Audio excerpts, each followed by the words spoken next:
ask you this, Tanya? So you said that when I'm sending, say, an NDA alone to a buyer, I don't have to do it in two steps. I can just send it for electronic signature, but that assumes that I have filled out all the information about the buyer and I'm just sending it to them for signature. So for that, I'd have to first get some information from the buyer about whether they are a sole proprietor, S corporation, etc., because there are those fields in the NDA, right? So how's that?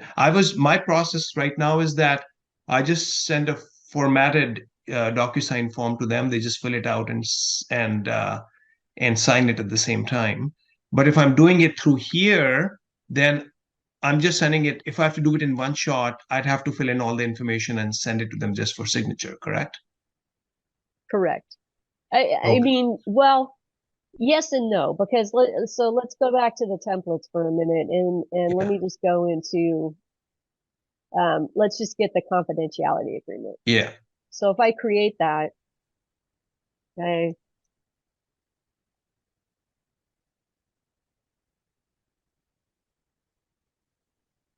So we'll get the cab information. Mm-hmm. All right. So I don't use a fax.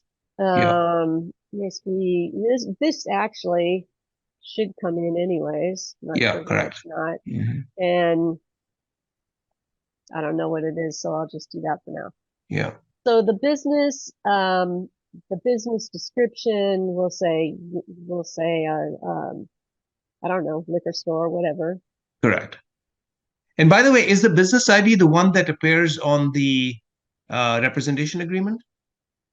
At the bottom of the representation agreement? What is? No, I mean your business ID can be anything you assign it. It's your internal ID. Okay. So, it's just a way that you have of identifying the business without giving the actual Okay. name of the business.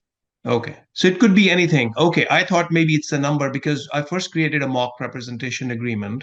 And when I click on that, there's a number at the bottom of it. I thought maybe it's referring to that. That becomes the No, business ID. no, Okay. you can, I mean, some people have they might have like 104985 Yeah. or whatever dash and whatever the broker's initials are, Yeah. just like escrow does, and Understood. then Understood.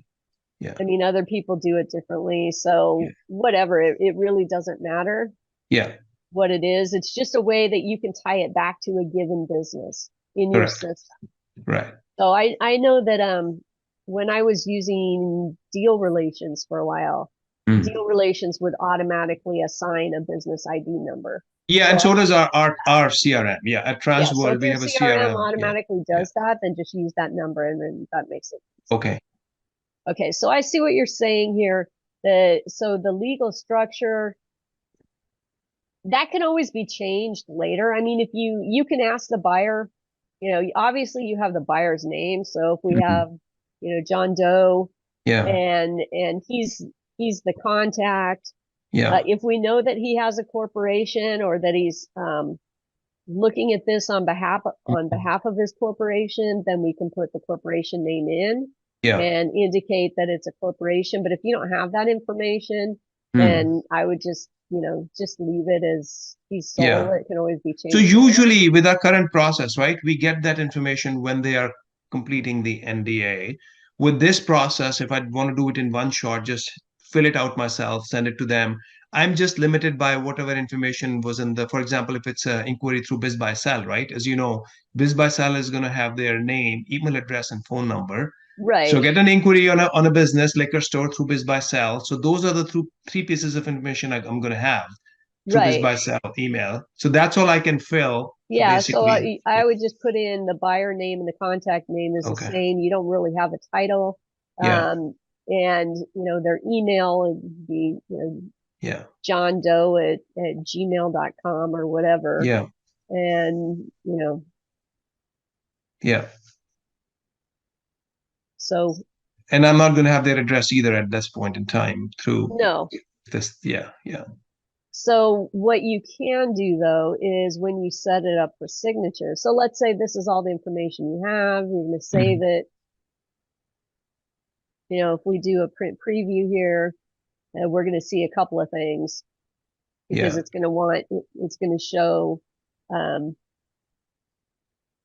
okay. So the address, signature date, the address is the only thing really that's blank here Yeah. that we need them to fill in. So at that point, when you set it up for signature, okay, you're going to change this to go to e-signature, and then you tell it to start signing. Yeah. And when you do that, it's not actually sending when you click send. It's actually just giving you the ability to drag the fields on there. Yeah. So at that point, okay, it puts signature over there for you. You drag the date over. You have to make sure that you reformat the date to month, day, year. Yeah. Otherwise, it might be a problem. Yeah, And they then should change the here, default to month, date, year, right? yeah, we've requested that, and that'll be coming. Here, you just drag a text box here. And that way, when you send it to the buyer for signature, they're going to have to fill these in. So they'll fill in their address at that point.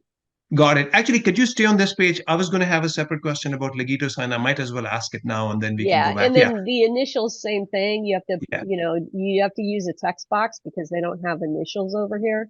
Yeah. You have to use a text box, which is a little clunky. We've requested initials. Yeah, and initials. Yeah, well. exactly.